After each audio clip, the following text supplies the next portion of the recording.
So the card landscape in South Africa is very much in line with the global trends.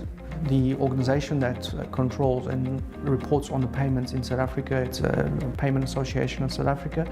So statistically last year they said that about 56% of payments in South Africa are made with credit cards.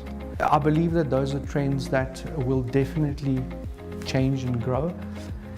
Yes, there are risks associated with that, but there's definitely a convenience factor. I mean, let's take Uber for example. It's a service that many people will not use unless the convenience factor with paying with a credit card is there.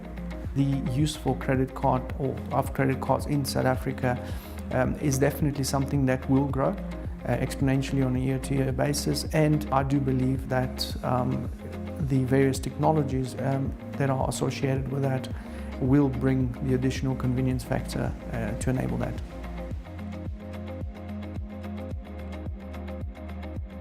When it comes to credit card incidents and what we refer to as a breach, there's a lot of organizations that don't truly understand the meaning and the cost of the real cost for them. So the obvious costs are, needless to say, reimbursement of clients.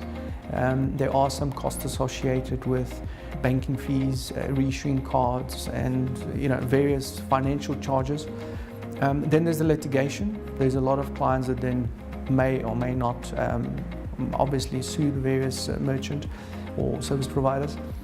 And these are things that people need to understand that could be pretty much substantial and sometimes could be fatal for the organization. The reputational damage is actually what is the biggest damage. And we can't necessarily put a value next to that. Internationally, there was a lot of published statistics for various companies where it started with, let's say, $40 million breach cost, and over a period of 2 years, it grew over 200 million. The reason being is because that had a tremendous impact on things like the share price, the trust with the clients, which eventually ended up moving away. So all those additional costs is something that people definitely underestimate and they don't expect until it's too late. PCI Data Security Standard was created by 5 of the biggest payment brands. Namely, this was American Express, Visa, MasterCard. It was Discover, which is known in South Africa as Diners International, and the Japanese corporate bank. So those 5 organizations, payment brands, got together and decided that they have to do something to protect the credit card industry and the information which till that point was not properly secured.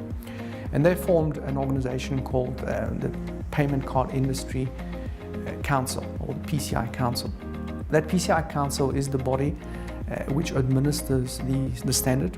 So there's a number of different PCI standards. Data Security Standard, or PCI DSS, is the main standard, but there's different other standards created to certify and secure different aspects of the industry. That standard was created, was obviously to enforce with various service providers and merchants a level of compliance or a level of what they refer to minimal standards, which is there to protect the data. What the standard was also designed for is to integrate with various other systems and various other standards and compliances. The PCI Data Security Standard is a very good fit for organizations when they are looking at implementing or looking at putting some controls in place for things like personal information protection.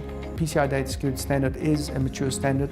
It was designed in 2006, or it was started in 2006, so it's already been through a number of versions and variations. A mature standard, it's easy to implement, easy to measure, and easy to manage in terms of ongoing compliance. PCI Council is the only official body that provides certified training. Typically, they have, for each one of their programs, they have different types of training. We do not have training provided in South Africa at this point in time, so all that training we have to fly overseas.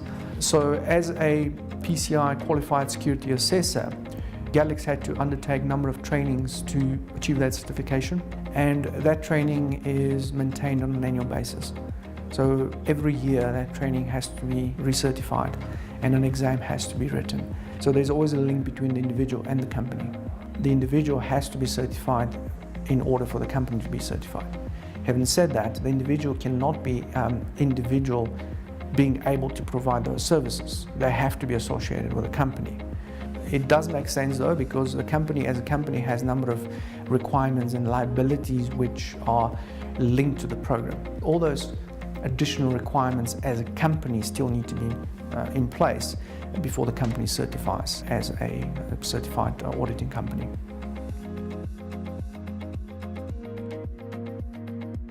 Galix is, as a security specialist and as a qualified security assessor for PCI, is obviously in a position to provide various levels of services, consulting services, obviously the assessment services, remediation services.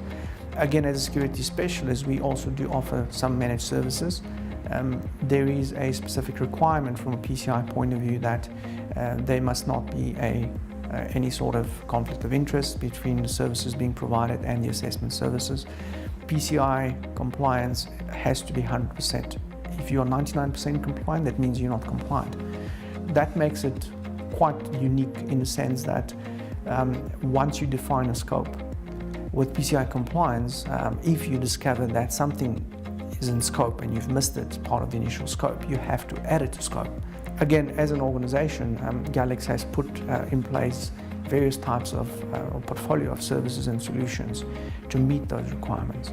So from a compliance point of view, we will be able to provide the relevant assistance, and from a PCI point of view, the relevant assurance services or certification services in order to make sure that companies achieve the required compliance.